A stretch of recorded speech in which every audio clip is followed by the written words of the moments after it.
Messieurs, bonsoir. Merci de la fidélité à la télévision nationale. Au sommaire de cette édition, séjour de travail du Premier ministre de la République du Sénégal en Guinée. Ousmane Sonko à la tête d'une forte délégation et Amadou Riba ont échangé sur le renforcement des relations bilatérales entre les deux pays. Ouverture de la 113e conférence internationale du travail à Genève. L'avenir du travail à l'échelle mondiale est discuté. La Guinée prend part aux travaux à travers une délégation conduite par le ministre du Travail et de la Fonction publique.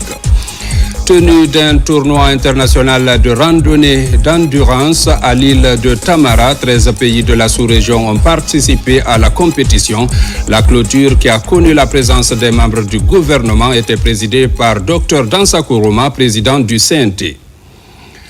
Une fois encore, bonsoir et bienvenue dans ce journal. Le Premier ministre du Sénégal, Ousmane Sonko, est en visite officielle en Guinée, un déplacement axé sur le renforcement des relations bilatérales entre Conakry et Dakar. Ce lundi, la visite s'est poursuivie avec une séance de travail élargie aux membres des deux délégations.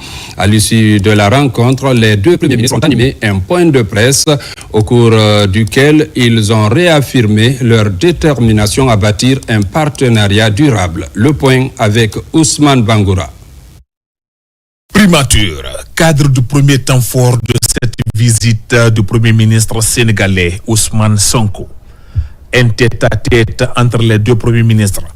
Une rencontre à huis clos, mais stratégique, où plusieurs sujets d'intérêt commun ont été abordés, notamment la coopération régionale, la sécurité transfrontalière et les échanges commerciaux. Une seconde prise de contact officielle entre les deux chefs de gouvernement, marquée par une volonté commune d'insuffler une nouvelle dynamique aux relations guinéo-sénégalaises. La visite s'est poursuivie avec une séance de travail élargie aux membres des deux délégations. Au cœur des discussions, la coopération économique et sectorielle avec des points d'accord sur les finances, la pêche, la sécurité, la défense, l'éducation et le commerce. Les deux parties ont exprimé leur engagement à opérationnaliser des projets structurants au bénéfice des populations des deux pays, partageant des frontières, mais aussi des aspirations communes.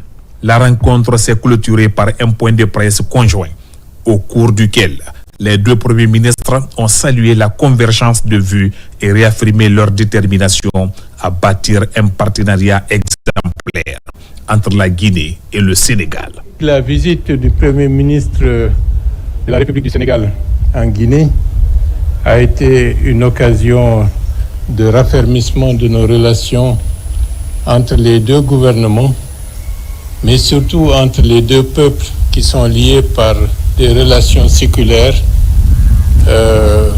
qui datent de très longtemps. Le Sénégal et la Guinée, comme vous le savez, ont eu des évolutions parfois différentes, mais cela n'a pas entaché la convergence des aspirations des deux peuples.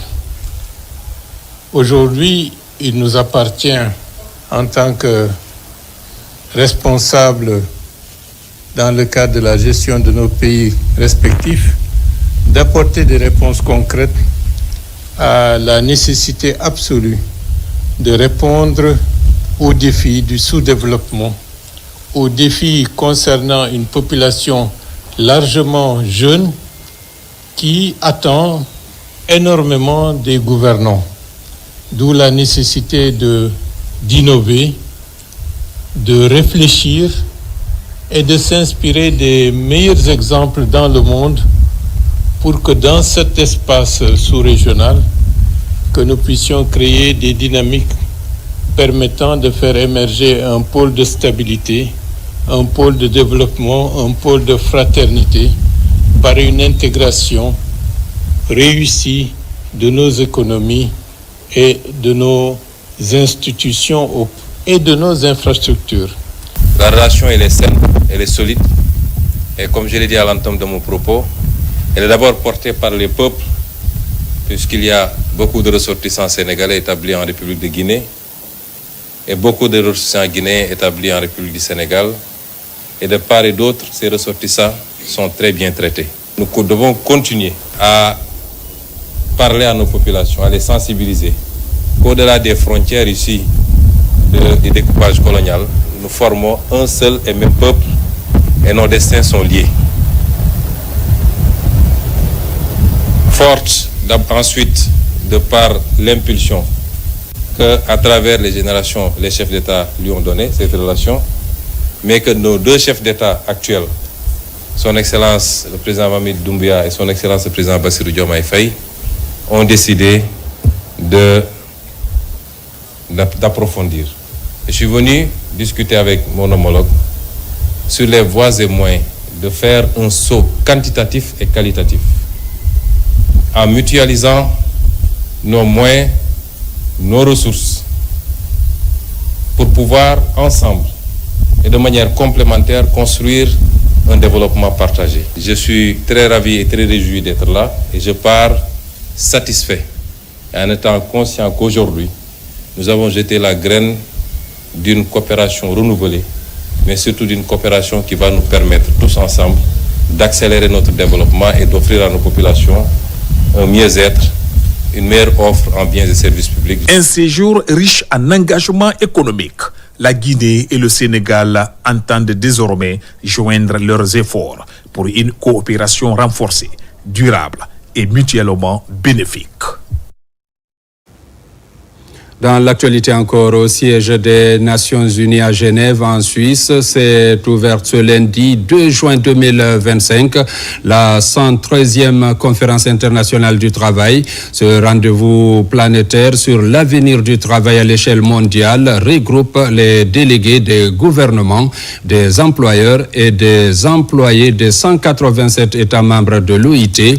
La Guinée prend part aux travaux avec une forte délégation des mandant tripartite conduite par Faya François Bruno, ministre du Travail et de la Fonction publique. Le compte-rendu de notre envoyé spécial Mamadi Ternakamisoko.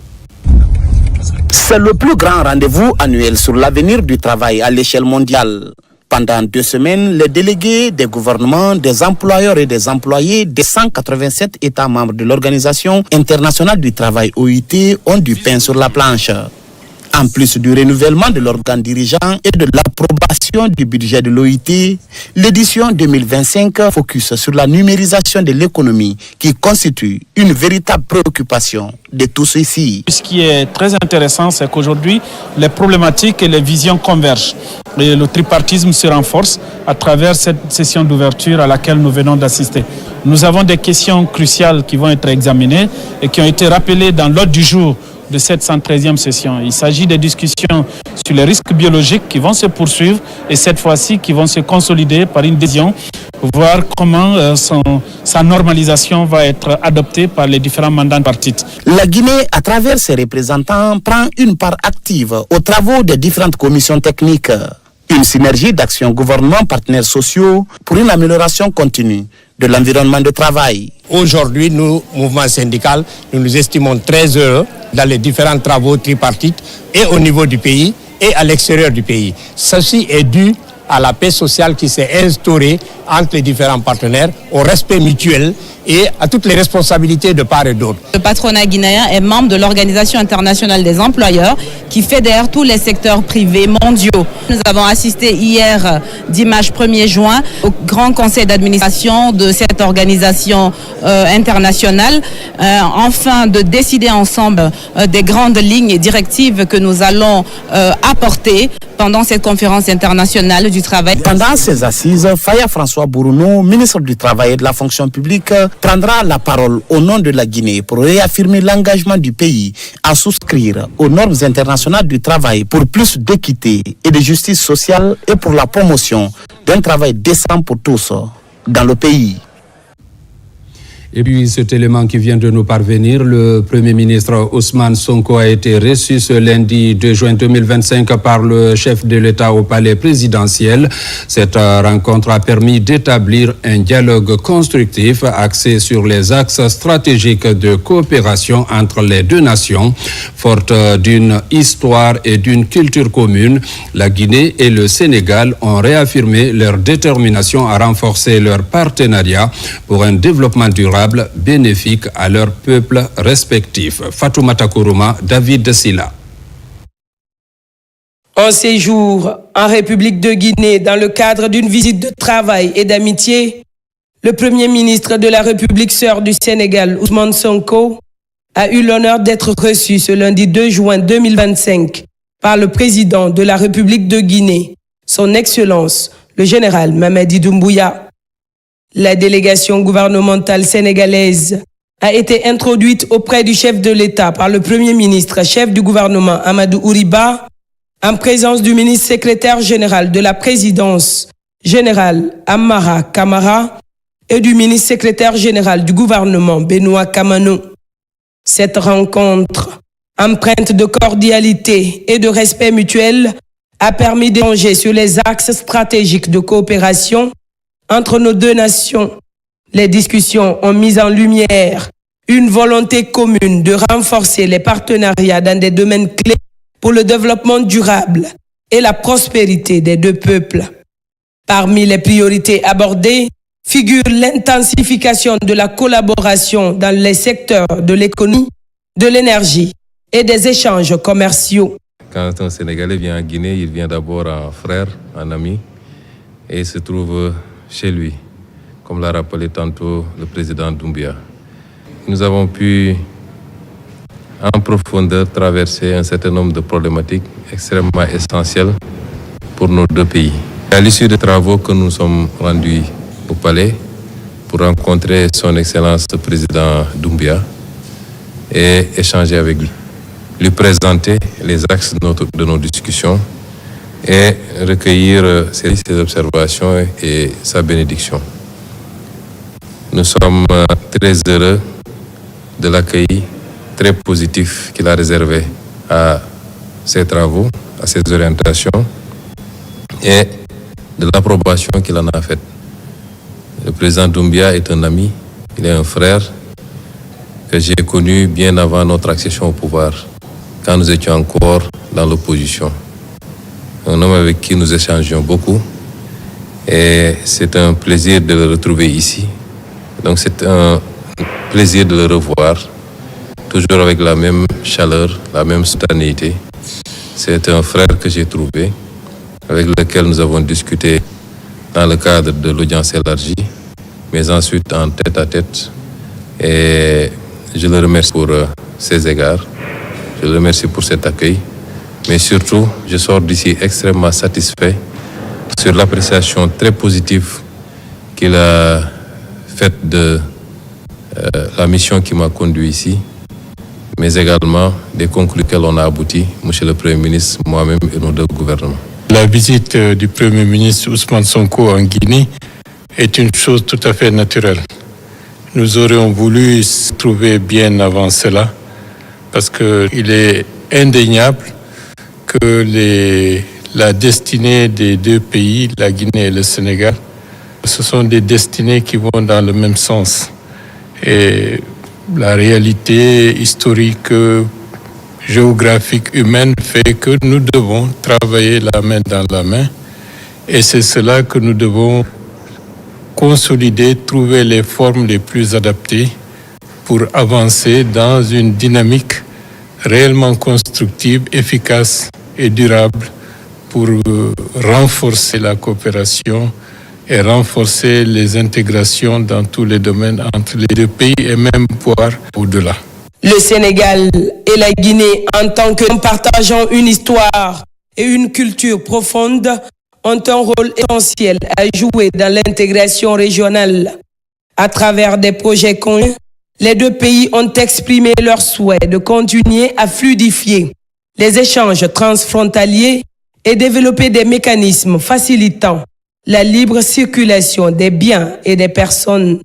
Ainsi, le chef de l'État a pris la parole en rappelant la fraternité historique existante entre la Guinée et le Sénégal et exprimé sa volonté de raffermir ces liens.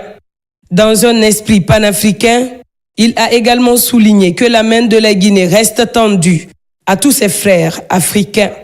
Cette rencontre marque une étape décisive dans la volonté commune des deux nations d'inscrire les relations bilatérales dans une vision de progrès et de solidarité. Et puis cette décision de la Haute Autorité de la Communication, décision numéro 005 ACP 25, portant retrait d'une web TV des bouquets de diffusion. Vu la charte de la transition, vu la décision numéro 003 ACP 2024 du 18 mars 2024, portant suspension de l'animateur Mamadou Taslima Diallo alias Williams Campbell pour une période de 3 mois et de l'interdiction de prêter service à un organe d'information, vu les propos diffusés dans l'émission Star en ligne du vendredi 30 mai 2025 portant atteinte aux mœurs et à la vie privée de tierces personnes suite à l'autosaisine de la Haute Autorité de la Communication AC en la matière, vu l'examen approfondi de cette émission par le collègue de la AC, la Haute Autorité de la Communication, après en avoir délibéré en sa séance plénière ordinaire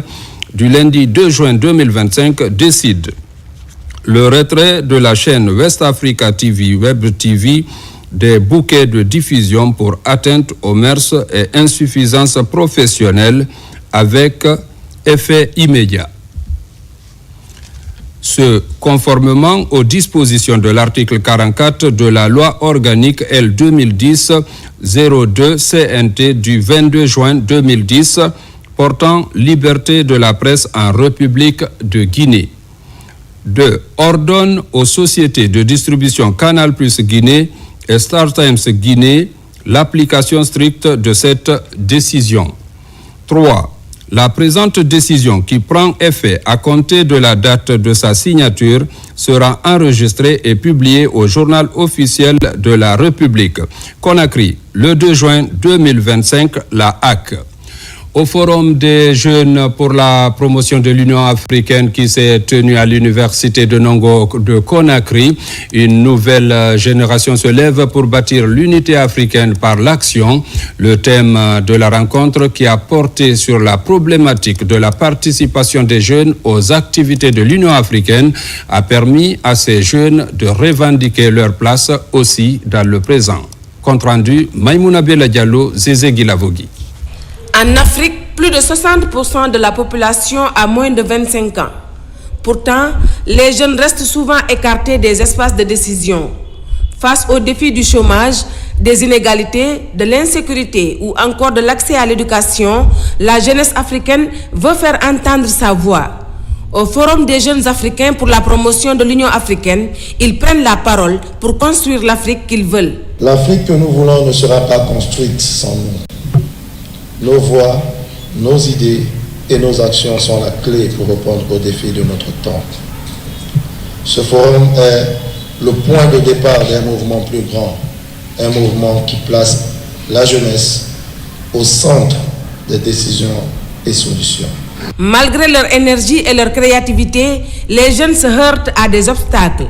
Manque de mécanismes inclusifs, inégalité de genre, faible représentativité dans les sphères de gouvernance. Les inégalités persistantes, l'accès limité à des services de base comme l'eau, l'électricité et les soins de santé, ainsi que l'instabilité politique et les conflits, incitent certains jeunes à envisager l'émigration comme seule solution.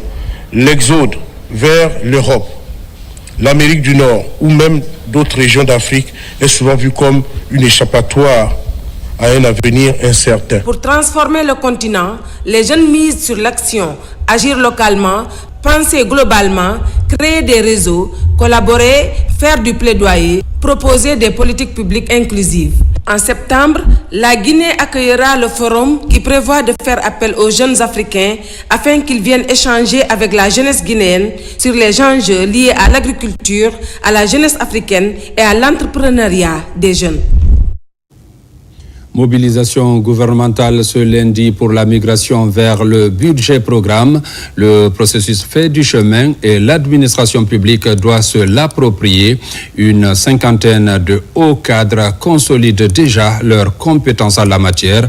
L'initiative est du ministère du Budget à travers la Direction générale du budget. Reportage Mohamed Seyar Souma. Progressivement, la Guinée se rapproche du budget programme. C'est pour 2026. Une nouvelle étape est amorcée avec l'implication des hauts cadres de l'administration publique. Sous le label Simandou Academy, plus d'une cinquantaine se mettent à jour.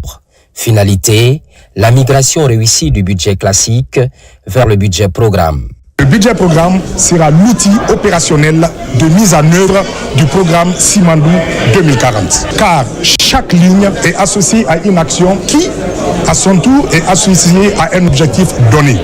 Maintenant, on se préoccupera de l'atteinte des objectifs ou le taux de décaissement. Depuis mars 2025, le processus est rendu public. Plusieurs instruments précèdent déjà cette migration. Pour aller vite, le Bénin est sollicité. Le pays partage avec la Guinée des réformes budgétaires. C'est d'abord de savoir que c'est un processus itératif qui va nécessiter que l'administration du budget de la Guinée se mette dans un esprit de co-création, aussi bien avec les ministères sectoriels, la société civile, le Parlement, mais aussi avec les partenaires techniques et financiers.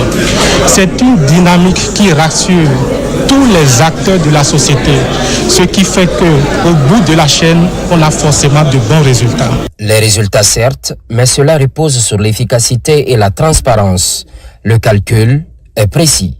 Nos ressources maintenant seront allouées en fonction de nos objectifs à moyen terme et à long terme, pas à nos objectifs de court terme et de façon annuelle.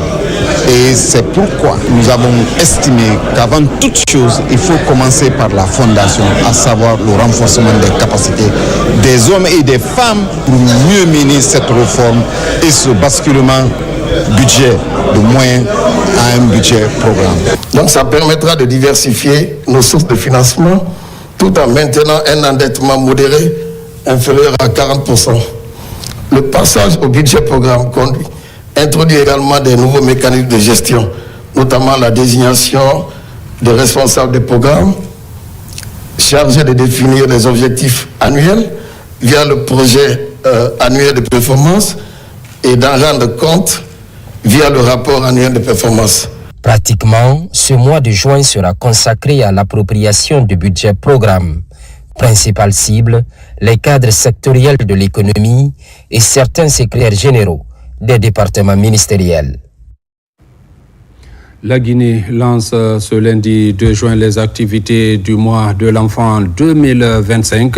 Le thème africain retenu est planification, budgétisation des droits des enfants, progrès depuis 2010. Des activités de plaidoyer et d'immersion dans les 13 communes de Conakry seront menées. Alkali Kobele Keita, Mohamed II Camara était de la partie. Reportage. Mois de l'enfant guinéen, dans sa 33e édition, a été officiellement lancé ce lundi à Conakry. Cette année, l'accent a été mis sur le triomphe de 2 enfants guinéens. Mohamed et Fatoumata, un hommage est rendu à ses fiertés à l'occasion de ce lancement, placé cette année sous le thème planification, budgétisation des droits de l'enfant, progrès depuis 2010. Les barrières financières et géographiques à l'accessibilité et à l'utilisation effective des services sociaux de base constituent encore un handicap majeur au plan épanouissement des enfants que nous sommes. C'est pour toutes ces raisons que le Parlement des enfants de Guinée saisit cette opportunité pour solliciter un accroissement conséquent des ressources publiques en faveur des enfants que nous sommes. Des initiatives et réformes sont engagées dans la promotion et la protection des enfants grâce à un accompagnement des partenaires, mais des défis existent encore. Le thème choisi cette année, planification et budgétisation des droits de l'enfant, traduit parfaitement cette volonté de passer de la parole aux actes en mettant les enfants au cœur des politiques publiques, non seulement dans les discours, mais surtout dans les décisions budgétaires et les plans d'action concrets. La Guinée est l'un des rares pays à dédier tout le mois de juin à la cause des enfants. Malgré l'existence de l'arsenal juridique national, notamment le Code de l'enfant, révisé en décembre 2019. À ce titre, très fier de saluer et soutenir fortement le choix de son Excellence, Monsieur le Président de la République, le général Mamadi Doumbouya, de prioriser les actions qui améliorent les conditions d'existence et la qualité de vie des entités qui sont parfois laissées pour compte. Ce mois d'action en faveur du bien-être des enfants a été une occasion pour les responsables du ministère en charge de la promotion des enfants de visiter certains centres d'accueil des enfants et orphelinats de la capitale. Au compte du recensement administratif à vocation d'état civil, l'émissaire du gouvernement et l'un des conseillers du président de la République ont été accueillis par une foule impressionnante à Sigiri. Dr Mori Sanda-Kouyaté, Rose Paula Prissemou et Ousmane Doumbouya, ainsi que le président de l'INOG et les autorités locales ont largement expliqué à la population réunie au sein du mouvement main dans la main les avantages de ce processus avant de les inviter à cultiver la paix dans la localité. Reportage Martin Fancinadouno. La ville de Sigiri en effervescence ce dimanche. Une mobilisation historique des populations pour accueillir l'émissaire du gouvernement et de la présidence de la République. Femmes, hommes, jeunes, artistes, élèves et autorités locales ont tenu à marquer leur attachement au processus de recensement au compte du programme national d'identification administrative des populations à vocation d'état civil. J'invite la population de Sigiri de profiter de la prolongation du délai de 20 jours pour se faire recenser, car notre ambition est de faire de Sigiri la première préfecture où le taux de recensement sera le plus élevé. Réunis désormais au sein du mouvement fédérateur dénommé Main dans la main, ces habitants, issus de toutes les couches sociales, disent leur détermination à adhérer à ces programmes de recensement. Qui a plus de 72 000 habitants, dont nous sommes venus faire preuve. Et je sais que 80% des Sigiringa et des Sigiringa 1 sont déjà recensés. Les ministres Dr Mori Sanda-Kouyaté des Affaires étrangères, Rose Paula Prissemou des Postes et Télécommunications, le conseiller du président de la République Ousmane Doumbouya, le président de l'UNOG, Tidiane Koïta et les autres personnalités et partenaires ont salué la mobilisation exemplaire et le patriotisme affiché par les citoyens.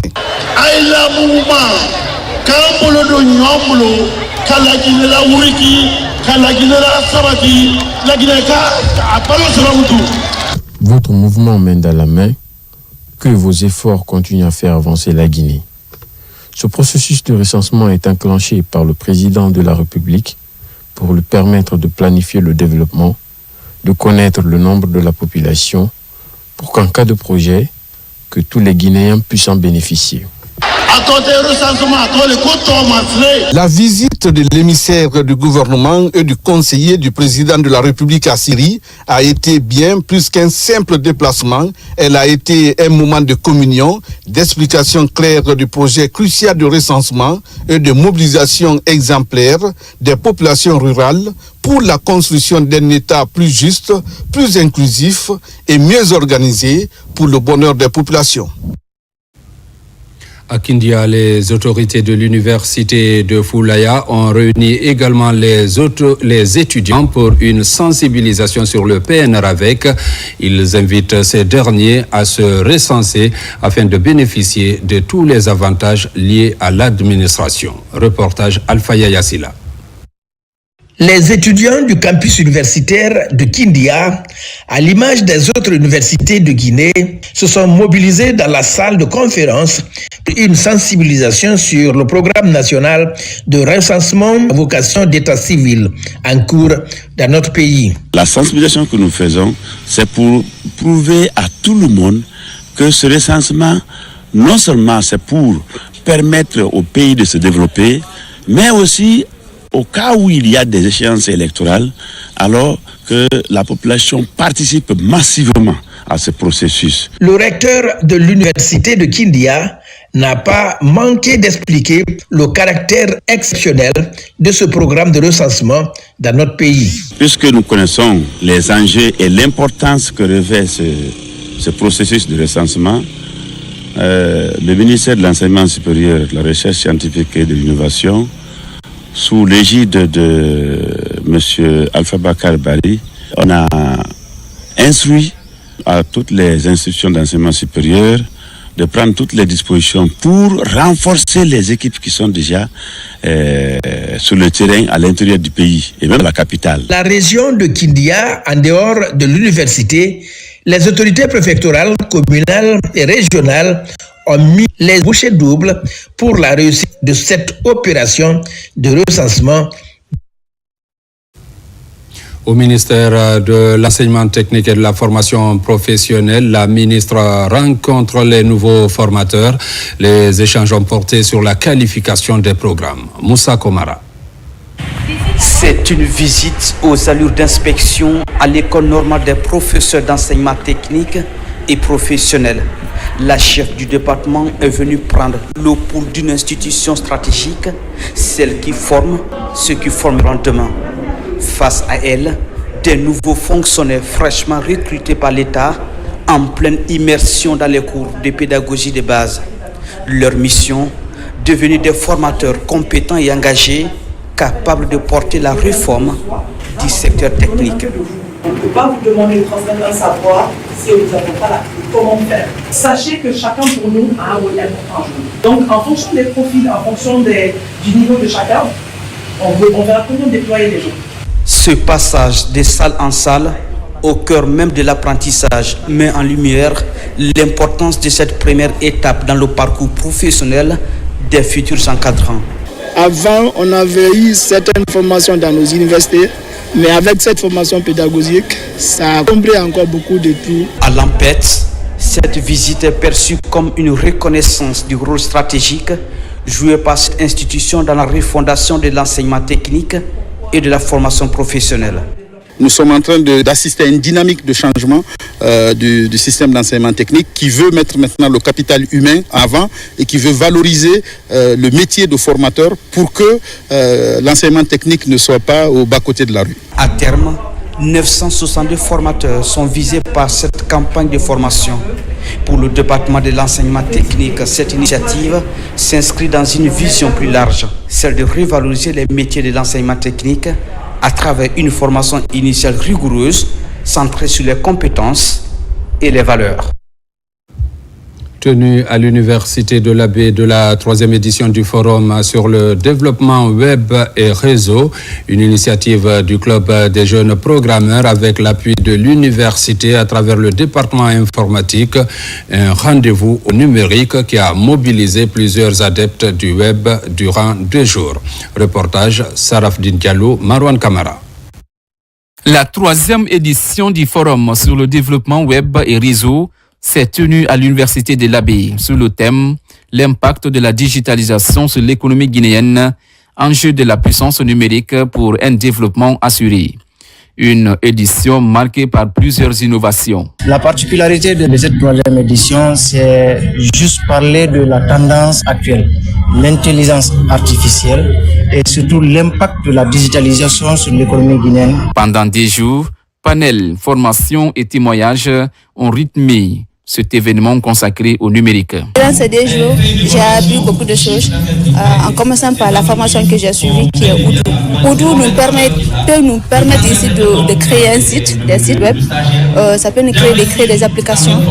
Aussi, ça peut nous permettre aussi de gérer ici nos ressources dans une entreprise. Le ministre de l'Enseignement supérieur, de la Recherche scientifique et de l'Innovation, à travers la Direction générale de l'innovation et de l'institution d'enseignement supérieur, place le numérique au cœur de ses priorités. Aujourd'hui, nous sommes conscients qu'en ce 21e siècle, avec cette 4e révolution qui est la révolution du numérique, le digital est devenu indispensable, aussi bien dans le cadre de renforcement de capacités, dans le cadre de renforcement du capital humain, dans le cadre de nos formations académiques, mais également dans le cadre aussi de l'emploi. Un merveilleux sentiment de satisfaction d'abord par la grande mobilisation d'acteurs du monde de l'entreprise qui sont venus encore une fois cette année lors de cette 3e édition, extrêmement nombreux. Nous avons enregistré au minimum 5 entreprises de plus que celles que nous avons donc connues lors de la précédente édition. Au terme de cette 3e édition, des prix ont été décernés aux meilleurs étudiants, s'étant distingués par leurs projets innovants. À Farana, la 2e édition du concours étudiants-entrepreneurs vient de se tenir à l'Institut supérieur agronomique et vétérinaire. C'est dans le cadre de la valorisation du talent des jeunes entrepreneurs guinéens. Cette rencontre de haute envergure a réuni les acteurs concernés de l'entrepreneuriat sous la houlette des autorités de la place. RTG Farana, Ibrahima Woulem Fofana, Silati Kourouma. Dans cet amphithéâtre de l'Institut supérieur agronomique et vétérinaire ISAV de Farana, les échanges entre les parties prenantes ont porté sur l'implication des étudiants dans le secteur de l'entrepreneuriat. L'objectif recherché est de permettre à ces jeunes de se prendre en charge à travers la création des activités génératrices de revenus. Une rencontre au cours de laquelle les panélistes sont impressionnés par l'expérience de ces jeunes étudiants. Il faut dire qu'il y a beaucoup de talent. J'ai vu aujourd'hui un projet d'un jeune, à travers bien sûr des robots. Il a la possibilité de détecter des points humides dans une culture et aussi de les arroser de façon autonome. Ça, c'est extraordinaire parce qu'il arrive à utiliser l'intelligence artificielle de la robotique pour pouvoir produire cela. Donc ce sont des initiatives qu'on encourage et surtout on doit financer véritablement. Voir des jeunes monter des projets innovants et structurés et arriver à avoir des prix par ces innovations, c'est vraiment inspirant. En fait, ça veut dire que déjà, la relève, elle est en train d'être préparée. Ce concours est aussi une occasion pour les participants de parler des initiatives à prendre en faveur de l'épanouissement de ces étudiants entrepreneurs. Les étudiants qu'on a évalués pour la 3e fois aujourd'hui, j'ai vu une amélioration constante dans leur travail. Donc c'est des étudiants qui sont sérieux, qui sont travailleurs. Et la preuve, c'est les différents prix qui sont en train de rafler au niveau national et même au niveau international. Au-delà des exposés basés sur les différentes productions, ces étudiants ont aussi bénéficié des prix. Un cadre privilégié pour les panélistes d'expliquer davantage l'importance de l'entrepreneuriat dans la vie de la jeunesse guinéenne. Et puis l'étude initiale de genre pour le projet Urgence hospitalière vient d'être validée à Conakry pour une durée de 48 mois, financée à hauteur de 5 millions d'euros par Expertise France. Ce projet vient accompagner le gouvernement guinéen dans l'amélioration de la qualité des soins dans les différents établissements hospitaliers du pays. Reportage Marwan Kamara. C'est une rencontre scientifique qui regroupe les professionnels de santé et le partenaire Expertise France autour de la question basée sur la santé publique. Il s'agit de restituer et de valider les principaux résultats de l'étude initiale JAR du projet d'urgence hospitalière et de construire un plan d'action JAR. C'est un projet dont le cœur est articulé autour de 3 grands axes. Les ressources humaines en santé, focus formation initiale et formation continue, couplé à l'amélioration des conditions d'accueil des patients. Ça nous permettra de créer 2 diplômes universitaires, un diplôme universitaire en médecine d'urgence et un autre diplôme universitaire en soins infirmiers d'urgence. Ça nous permettra de former les tradipraticiens, les agents de santé communautaire pour nous faciliter le référencement du milieu communautaire jusqu'au niveau hospitalier. Mise en place par le ministère de la Santé et de l'Hygiène publique à travers Expertise France pour une durée de 4 ans, ce projet pourrait améliorer la qualité de la prise en charge des urgences dans les établissements hospitaliers du pays. Nous voulons un objectif, améliorer l'accès équitable de tous les patients à des soins d'urgence. Ce projet nous permet de faire des études avancées, en tant dans le domaine de la qualité des soins que dans le domaine de l'environnement et tout ce qui contribue à une prise en charge équitable. Cette étude nous a permis d'identifier des inégalités persistantes entre les hommes et les femmes et surtout la marginalisation, la discrimination des patients. La validation de l'étude initiale du projet d'urgence hospitalière en Guinée est une étape cruciale pour assurer une approche inclusive et efficace dans la réponse aux urgences vitales liées aux pandémies comme le paludisme, la tuberculose et le VIH-Sida. L'humanité célèbre la journée mondiale sans tabac le 31 mai de chaque année. Cette année, elle est fêtée en différé au collège de Boulbiné par l'ONG Génération Sans Tabac Guinée. Il a été question de faire comprendre aux élèves les méfaits du tabac et les sensibiliser sur les avantages de la non-consommation de cette substance, surtout en milieu scolaire. Reportage Bakary Bambakonde. Le collège de Boulbiné a célébré en différé la journée mondiale sans tabac sous forme de sensibilisation. En collaboration avec l'Organisation mondiale de la santé OMS, l'ONG Génération Sans Tabac Guinée a initié cette cérémonie avec pour objectif d'éduquer les élèves sur les dangers du tabagisme et de promouvoir un mode de vie sain. Cette journée est une occasion pour nous de dire aux autorités de nous accompagner dans notre combat, pas en nous donnant les moyens financiers, mais en appliquant les articles de la Convention cadre de lutte contre le tabac en matière de son article 9, 10, 11, 12 pour que la population guinéenne y vive longtemps. Cette année, le terme retenu est démasquant les tactiques de l'industrie du tabac. En sens large, c'est d'expliquer aux jeunes les effets néfastes du tabac afin de renforcer leur compréhension des enjeux liés à cette substance. Le tabac, ça détruit l'organisme. Ça, de l'autre côté de nos cœurs, très noirs. Nos esprits aussi, ça tordu.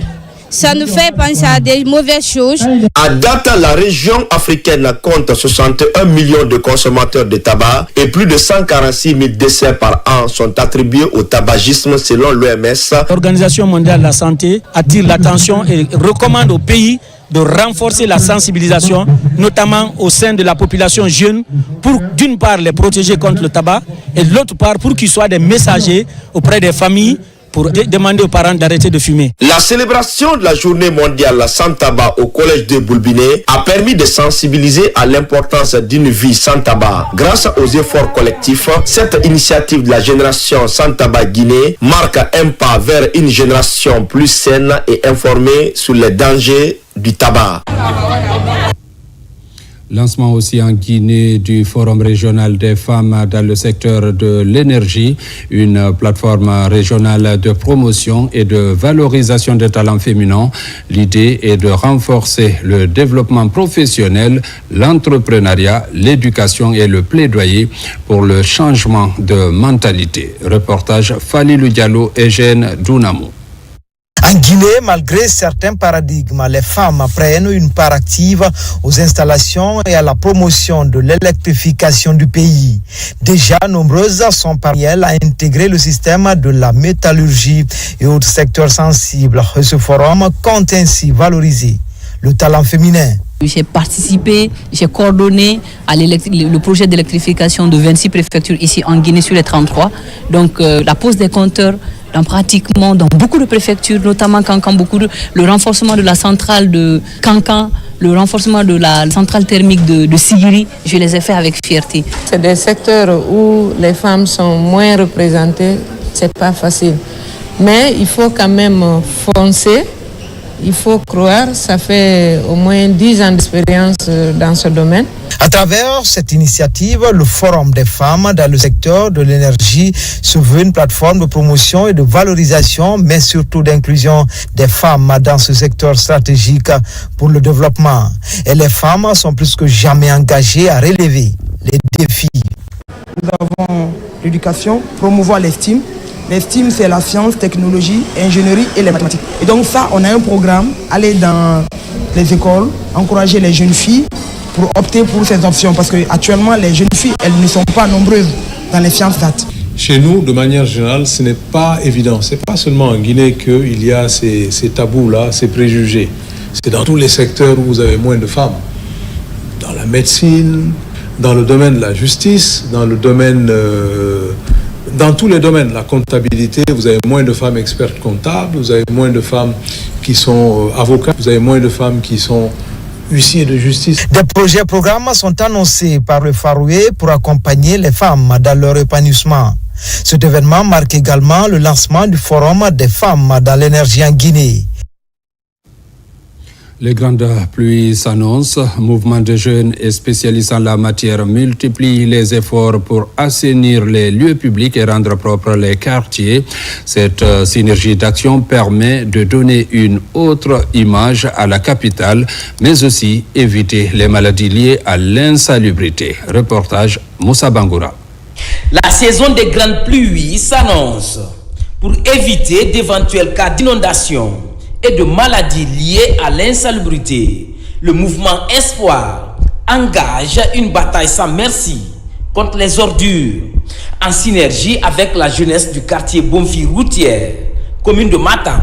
Cette opération consiste au curage des caniveaux qui sont remplis d'ordures depuis des mois. Ensuite, les canaux d'évacuation des eaux usées, longtemps bouchés, qui souvent provoquent des inondations dans le quartier, ont été aussi débloqués. Nous sommes tous réunis ici, non pas seulement pour nettoyer les caniveaux, mais aussi pour poser des actes citoyens forts. Un geste de solidarité et de soutien envers notre président, le général Mamadi Doumbouya, qui œuvre chaque jour pour le développement et le bien-être de notre nation. Aujourd'hui, chaque citoyen doit être conscient que les saletés nuisent déjà à la santé.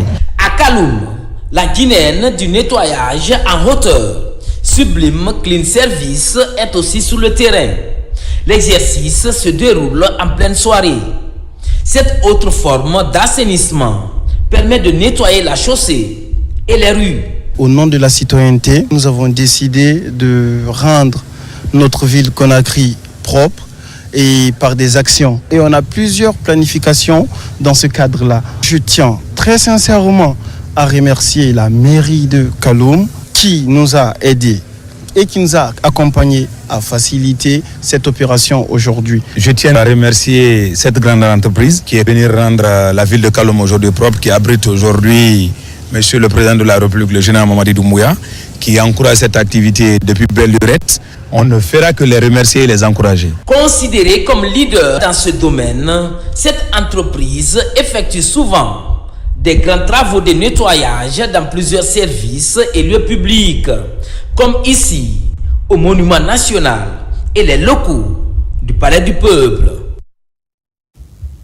Affaire d'escroquerie autour du Hajj 2025. Les services d'investigation de la police et de la gendarmerie viennent de mettre la main sur la principale mise en cause. Il s'agit de Adja Fatoumata Domani Konaté, alias Adja Nani, qui était en cavale. Grâce à une synergie d'actions entre les deux corps, elle a été interpellée puis présentée à la presse vendredi dans les locaux de la direction centrale de la police judiciaire. Reportage colonel Mori Kaba. C'est une affaire qui fait grand bruit sur les réseaux sociaux et dans les médias depuis plusieurs jours. Hadja Fatoumata Domani Konaté, dite Hadja Nani, est accusée d'avoir escroqué 416 personnes, toutes inscrites pour le Hajj 2025. Elle leur aurait promis un départ vers les lieux saints, moyennant de fortes sommes d'argent sans jamais honorer ses engagements. Face à la multiplication de plaintes, la police nationale et la gendarmerie ont rapidement ouvert une enquête et lancé des recherches actives. Celles-ci ont abouti à l'arrestation de la suspecte. Interrogée, elle a reconnu les faits sans contrainte, affirmant avoir agi avec la complicité d'un certain Issa Kamara, actuellement en fuite. Elle a précisé que les paiements effectués par les victimes se faisaient soit en espèces, soit par virement sur son compte bancaire. Elle a tenu à souligner qu'elle n'a aucun lien de parenté avec le chef de l'État ou sa mère et qu'elle ne dispose d'aucune attache avec la présidence de la République. Elle affirme avoir agi de sa propre initiative en collaboration avec le nommé Issa Kamara. Au micro des journalistes, la mise en cause a reconnu les faits sans détour. Des